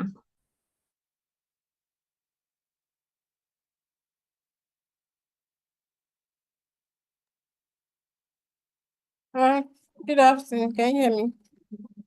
Yeah, clearly. Okay, so I just want to say that it's been a very interesting journey for me, and I got to meet new people, network, and also it helped me from the various capacity building workshops. I've been able to learn how to be a better leader and how to better collaborate with people and communities to carry out outreaches or to carry out interventions that are beneficial to them in a way that they would appreciate it, not just imposing what I want, but knowing how to impact the people's lives directly instead of just doing a general intervention. So yeah, that has been a great journey for me. Great. I'm Great. I'm That's good to hear that. excited to be And part. Peace is space back right now.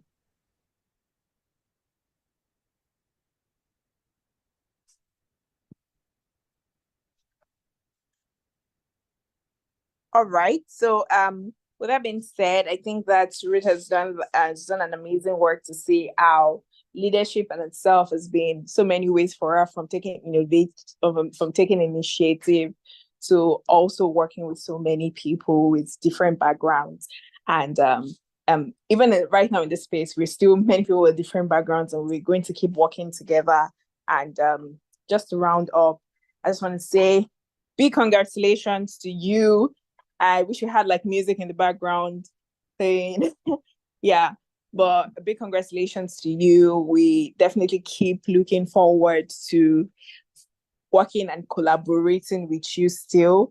Maybe this will not be the perfect time yet to quickly change the WhatsApp group page now to alumni, but that would happen. So like I mentioned, you would get like your certificates and an email from the team as well.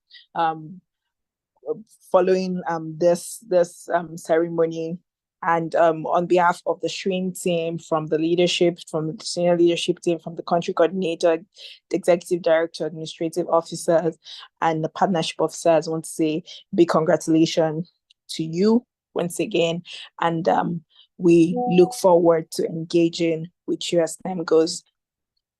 Bye, everyone. Or does anyone have anything to say? Or you just want to actually? I do. Oh, you do? Oh, okay. Yes. Yeah, Matthew, awesome. Yeah. Yes. Yes, it's now afternoon. Good afternoon, everyone. Good afternoon. Please don't mind my voice. I went for a cancer awareness walk and I'm came back tired. Seriously, Mary, we wouldn't be happy if you ended this call without us saying a big thank you to you and your team. I've worked with a lot of people, like minds, mentors, but I will say that you are unique in all you do. And I'm proud to say a big thank you on behalf of all of us, because I know they'll be saying same now for your connection. You've really coordinated this. Um, you've given us attention. You've checked on us and all that. And I want to say a big thank you. We'll keep on praying for God to increase you the more and your team. Thank you so much. And a big thanks to our director. I know he's doing a lot, and we are proud of him too. And we look forward to seeing more and engaging in his activities. Thank you so much, Mary, and congratulations to all my colleagues. Thank you. Thank you. And thank you very much for your kind words. Thank you. Congrats to everybody. And please remember to, don't forget rather to fill in the biodata forms so that we can have your lovely profiles like this. Yeah, thank you very much, everybody.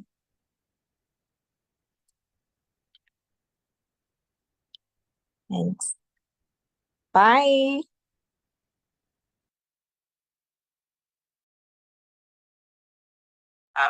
All right. Thank you, Mary. Bye, everyone. And congratulations, everyone, as well. Thank you.